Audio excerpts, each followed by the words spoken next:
Greetings, Warlords. Rodge here. Welcome to Saga Thursday, the show all about the Skirmish Miniatures game from Studio Tomahawk. Today, we're joined by Danny all the way over there in the Pacific Northwest. How's it going, Danny? Going great, Rodge. I'm happy to be here. It's been an honor. I've been waiting for this for 8 years, Rodge. So, thanks 8 years. Oh my gosh. Did you go back? Is that how long Saga Thursday has been around?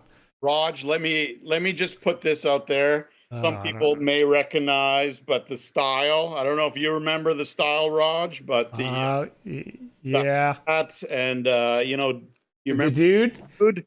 Oh yeah, the dude. Yeah, the dude, washed right, out. Rodge? I've got The still got background, Rodge, you had your Billy Bob or Billy D photo. Do you remember that? Yeah, that's right. Yeah, you got it all. You go way back there. Awesome. Yeah. I'm on the second Saga hat now, but yeah, Andy Lyon gave me the first Saga hat. He was sick of the dude hat. Dude. And I still do cock it a little bit, but not as much as I used to for whatever. You're getting older, man. I remember Breathe If You're Horny. I remember that one too. Oh, wow. Yeah. I don't wear that one very often. That's a good one too. So, do you go back to like my point hammered Warhammer stuff, or you're a Saga man? No, well, I started gaming when I was 13, 14 years old, and I started with Warhammer, and that was a big part of my gaming background. And then eventually kind of tried and dabbled in some other games. Once 8th edition Warhammer came across our group, kind of died. They weren't big fans of 8th, and that hot pile that was Age of Sigmar with no points. The follow-up, yeah. The follow-up that just killed that. And then it was around that time I started looking for alternatives, and I came across this guy on YouTube. And right, yeah, that's right. When I started, right around kind of not immediately when 8th edition hit, but maybe I don't know, a year or so. I was like, okay, I'm ready to look for something else here. And guys had talked about Saga nonstop, tried to get me into it for years, and I was like, I don't know, and then finally went into it. So how did Saga in particular get on your radar? You know what? I think it was just on YouTube looking at some historical gaming. And there was probably some other channels that were doing Saga, and then you came up, and I was like, and then I started watching you, and I was like, you know what, I should give this a try. And then I started looking at the miniatures, realizing, you know what, this is really affordable. It's way cheaper than Games Workshop. Yes. And that really hooked me in. And then also being like a passive fan of history, it was just a natural fit for me. It was the tabletop miniature gaming. It was the affordable price. It was the skirmish style, quick games that I was looking for. And yeah, I gave it a go, and I involved some of my local gaming buddies, and we all tried it. And it kind of went from there. But yeah, honestly, it was you that started it all, is when I came across your channel. All right. Well, awesome. Happy to spread the love and get the word out there. Yeah. And just at the time, there wasn't anything else content-wise really for Saga. I mean, there was the Northern Tempest podcast was kind of sporadic. Right. But I was like, there should be something out. And I know a little bit about podcasting and videos and stuff, so I just thought I'd throw it together. But that's cool to hear. So where exactly are you at out there? Yeah, so our group is West Coast Vikings, but we're a little bit different in that we're not just one city. We're more of a regional group. So I'm based in Langley, British Columbia, which is close to the border with Washington State, next to Vancouver, BC. But we have players that come all the way down from Lacey, Washington, which is past Tacoma, about 200 miles south of us. And then we have players in Victoria. So, it's not just like one city. We're more of this regional group. I've been able to bring players together in the area, trying to unite them into one community. And, West Coast Vikings has been around for about 3 years, a little over 3 years now. And our community keeps growing, which is great because, after discovering Saga, through your channel, playing with my immediate friends, I was curious. I knew it was a small company, nothing big, but I was curious if there were other people playing the game. And lo and behold, by chance, really, I discovered some other players, and it just kind of expanded from there. Cool. So you guys are spread out all over. So you must, I mean, you probably have a gathering spot in your town there, but is it kind of the events that are pulling everybody together? Yeah, so it's really been me trying to organize these events and to bring the players in. So we've played in a couple different venues. We have two different places we generally play, and they're both kind of unique. One of them is we always go to this historical convention here called Trumpeter Salute, and we do that as a bit of an advertising for our group, because Saga, it's not really pure historical, but it's not necessarily just a fantasy game. It's that gray area in between. Mm-hmm. But that's great because we want to attract maybe some of those historical players that are interested, and so going to this historical convention every year is great. They always like inviting us, and a lot of space, and so that's one of the places we'll meet up. And then for our smaller local tournaments, one of my buddies has a print shop, which is a little bit unorthodox, but his 3D print shop, he has space for gaming, so he rents space for cool. cheap. But it's amazing because it's you got that private space. It's like your own little private gaming hall, and he's got room for up to 14 players. So it's good for our community. The bigger events we'll do in the historical convention, but our regular bi-monthly tournaments we'll do out of his print shop. And it's great too because he he gives us this space for really cheap, but he also prints us some really cool little trophies, right? So awesome. Yeah, so this is one, this was a dragon one. We did an Age of Magic tournament back in September. And so yeah, he prints these, and they're not very big and very affordable. Here's another one. We just had Lindisfarne and Langley, so we had kind of like when the Viking Age began, so we had this monk. And so we had these cool trophies that he prints for us, and they're really just cool mementos you can take back, right? So stuff like that is a little perk of doing our tournaments there. Yeah, that's cool. Yeah. Good deal. So you mentioned bi-weekly? Bi-monthly events. Yeah, so is there usually some every 2 or 3 months or something you got on the calendar? Yeah, about that. The other issue is I play more than Saga. Saga is up there for me, but I think you mentioned this many times, Rodge. Saga is a great secondary game. Yeah, you can always go back to it, and you don't have to open the rule book again. You don't have to figure out what has changed since last time. Your army's still whatever it was, whether it was good or bad when you left it. Yeah. You don't have to be catching up with like endless new codexes like in Games Workshop, or like this crazy power creep or that power game. That gets exhausting. I was never a fan of that. 7th edition Warhammer when the Dark Elves and demons. Yeah, the big redo for years with this crap unbalanced system. But so Saga's great that way. It's fun, and so I'll play these other systems, and for some reason I end up running these other events too, which I don't mind. I actually really like it, but I'm not able to run something every month for Saga per se. Although I honestly think Saga is probably my favorite game right now. I just enjoy every aspect of it. It's light enough, but has enough depth, to really enjoy, and you can play at that high level as well, which is a lot of fun too. Awesome. So how do you like to run those events? Like, is there certain stuff you guys always like to do scenario wise, or just the way that it's set up? Yeah, it's a great question, Rodge, because one of the things that I sometimes struggle with our group is it's a real mix of players. There's some real casual players. We have some guys that'll only play when we have the gatherings, the tournaments. They won't play besides that, right? And then it could be the exact same event, but it doesn't have a tournament tag on it, and right, for some reason the attendance is like a third. Whenever you try to run those, so I hear you. I know that issue. Yeah, but then we got super talented competitive players too, and I know a couple of them, Sean Moomey and Sean, they're in our group, and really good players, really good painters. So it's kind of you have to balance it. So I've been playing around with that because I have some guys saying, can we just do something like this casual thing? And then I have other players that want the super competitive tournaments every time. So I'm playing around with ideas, how to engage everyone. So that's always the trick. Generally, we do tournaments. The standard Swiss system. We use scenarios from various tournament packs. I use a lot of your scenarios, Rod. Sometimes I'll tweak them a little bit, Yeah. adjust them with a little bit more flavor. I know we did our Age of Magic, and I took some of your scenarios, but just tweaked them slightly, added a bit of flavor, just mixed it up a little bit. So we'll often do that.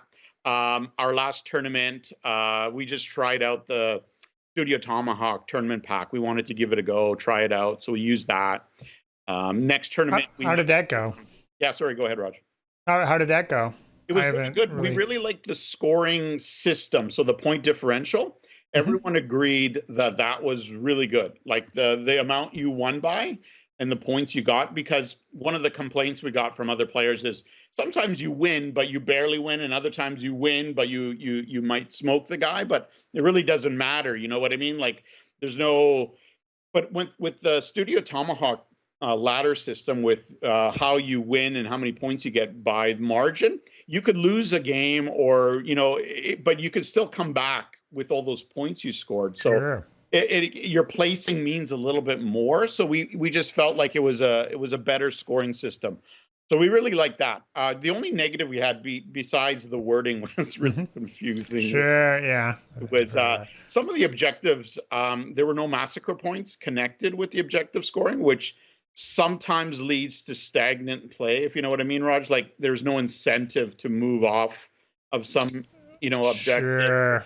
Yeah, you just play kind of different. So, sometimes that's really fun, but you don't want every game to be played that way. Exactly. It's just about having a variety. So it sounds like you guys are jumping around. Now, were you saying you guys were going to try something different for the next one? Or yeah, we're going to play around with the Polish Grand Melee. I don't know. I think you've looked at it as well. Yeah, a lot of those. Yeah, a lot of positive reviews on that one. So we were going to look at that, and we might mix it up, right? So not just go pure one, but maybe try different things, right? Mm-hmm. So what do you guys like to play out there? What are the more popular ages and or factions that it's across the board, Raj. I myself have 9 painted armies. Wow, awesome. Congrats. Yeah, my buddy Chris has 10 painted armies. We're not, when we say painted armies, Rodge, we're not talking Monty and your standards. Yeah.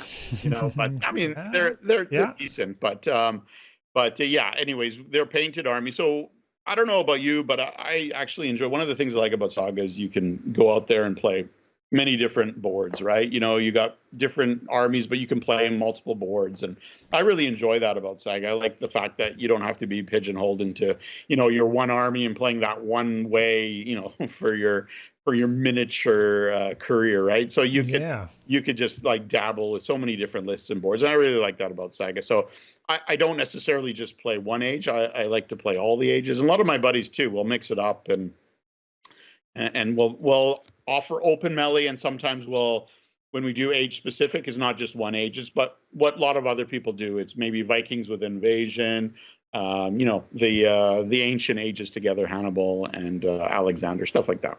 Sure. And you guys have been getting, I know you mentioned some Age of Magic in. How does that compare? Is that more or less popular, or?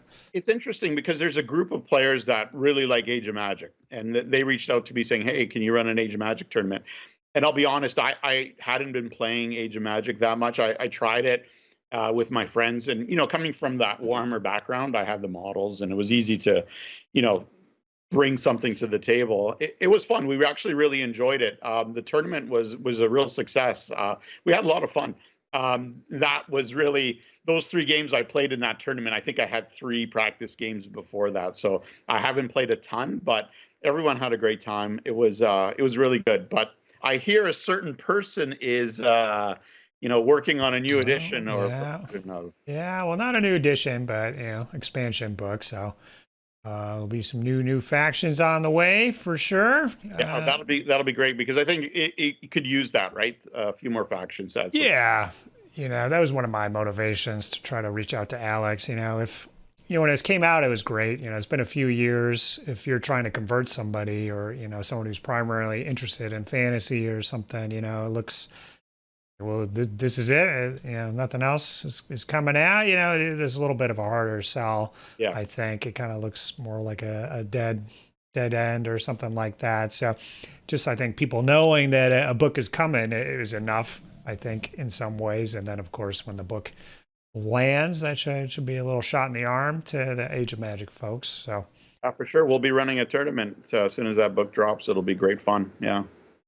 Awesome. So do you get to play it in the events yourself? You said you played 3 games. Were you running it, or how do you? Rodge, I'm a sneaky bugger, so I'll if I have that odd man sign up, I might say, "Hey, you're on a wait list, buddy." So, yeah, I hear you. Put in the effort, you should get to play. Our group's small enough where if you're running a tournament with 20, 30 players, I understand the TO should maybe sit out with that. But when you're running tournaments that are like 12 players, then it's easy to play and still run the tournament. And you know what? Because I'm pretty much the only guy running these tournaments right now, I keep pushing other guys to do it, but for whatever. So you wouldn't play if you were.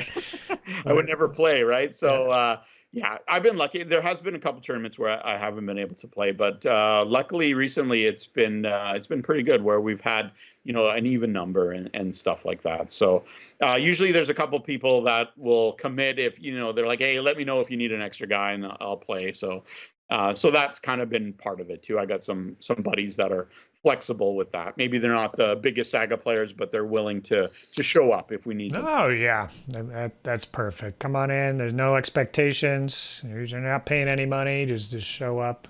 Exactly. Get some games in, and then hopefully you get enthused enough that you can come back to the regular game day afterwards. You're not on the sidelines anymore. Exactly, right. So part of that community building, but.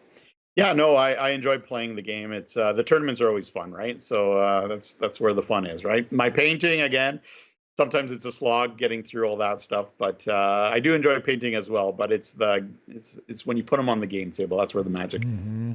Yeah, so I mean, we can see some of your collection behind you there. Some of the nine armies. We got the Saga banner there. Yeah, I got the Saga banner. That's great. Buddy of mine, he got that printed. Cost $200 Canadian, so that's what, $50 American. It was actually a really good deal. So whenever we go to events like the public events, we bring the banner, and the banner is great because it helps showcase and the game and advertise a bit. So it's a lot of fun. Right. Yeah. You got to tell Sean to bring that with when he goes to Adepticon. we need something like that. Got to talk to Alex or something. We need a banner at ACON. Yeah, for sure. So that's awesome. Are you more of a gamer, player, or a painter? You know what? A bit of both. Like I said, I'm not at the level of you, Monty, or Sean, but I've won a couple of awards. I play a lot of different systems, Middle-earth strategy games, Song of Ice and Fire, Bolt Action. So I've gotten a couple of best painted, but that doesn't mean it's like high level. These are community events, not Adepticon. Sure. But sometimes I get lucky, and something that I've slapped paint on earns me a bit of acclaim. So I'm not terrible, but I would say maybe just slightly above average, right? Very cool. So, but I love gaming too. Well, yeah, that sounds awesome. Sounds like you guys got a great community growing out there, running lots of events. So. Maybe a tougher question for you. What is it about Saga that keeps you into the game? Why is it your most favorite game right now? Or why are you running all these events? What is it about Saga, you think? Great question, Rodge. I think it's a combination of, like we were talking earlier, it's the fact that the game you can come back to. You're not bombarded with new rule sets. Like we're in the second edition. I don't imagine we're going to be seeing a third anytime soon. The game is simple at its core, but it's got so much depth, right? So you can play that high level game with this, and it's not about, this is a big thing for me. And I don't know if you'll agree, but it's not as much about list building. Some games, you go online, you can find that list. Of course, there's a bit of that with Saga, but it depends. If you include mercenaries or not, that can be a big thing depending on the age. But otherwise, you're right. It's in turn thinking, right? You roll your dice every round. Those dice, you have to play around the strategy per round. So it's kind of that in the moment strategy, which I really enjoy, right? It's not about bringing that unbeatable list per se, right? So every round you roll those dice, you have your, problem to solve, and you have to solve that problem with your board, with the dice you've rolled. It's that in-turn thinking I really enjoy as well. I think Saga does that better than so many other games, right? Absolutely. Yeah, that's great to hear. I think, if you talk to 10 Saga players, I think probably 8 or 9 of them would probably say something similar along those lines. Definitely. Now, is there any event in particular coming up here you want to plug, or anything bigger on the horizon? For sure. We got I don't know. I really don't know. Maybe there is, maybe there isn't. But so I'm doing something different again. Rodge, remember, like I was telling you, I have a mix between casual and competitive players. So this will sound weird for some of your viewers, and they may not like it, but that's okay. So I'm trying something different. I'm always willing to try different things. So I'm doing a Battle of the Ages tournament. So this Battle of the Ages tournament, again, a little unorthodox, but I have 12 spots. So we'll fill those 12 spots for sure. So we got 4 spots for Hannibal and Alexander, 4 spots for Crusades, and we'll have 4 spots for Invasion Vikings. So people pay their entrance fee, and of course that entrance fee goes towards our trophies that my buddy at MTM Print Shop does for us. And once they register, they get to pick their age. So they lock in one of those 4 age spots, right? So I want to encourage people to sign up quickly. Now you're not battling everyone within your age. It's going to be a standard open melee, so Swiss system.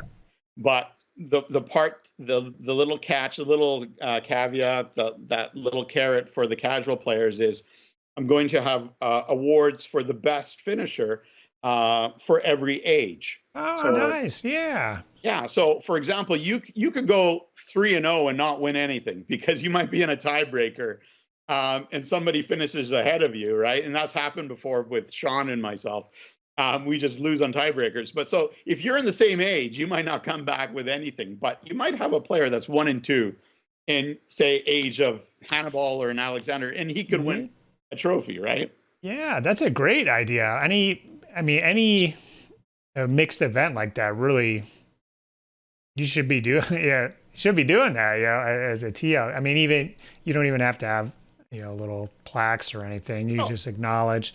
And the poor bastard running Age of Invasions is this guy, and he wins by default because he was the only one. So and again, it's semi-casual for the super competitive in our group. You're still going to go for the win, right? So it's there for them, and for the more casual player. And the other part of this tournament is it's also a team event. So we're going to calculate each age. And I think you did something similar. Was it Fimble Winter, where I have the Alexander Hannibal, I have the Crusades, and then I have the Invasion Vikings, and we're going to calculate the total points. And so even though you're competing against everyone, there's also going to be an age team total. So it'll be a team as well. So again, another way for casual players to be part of it.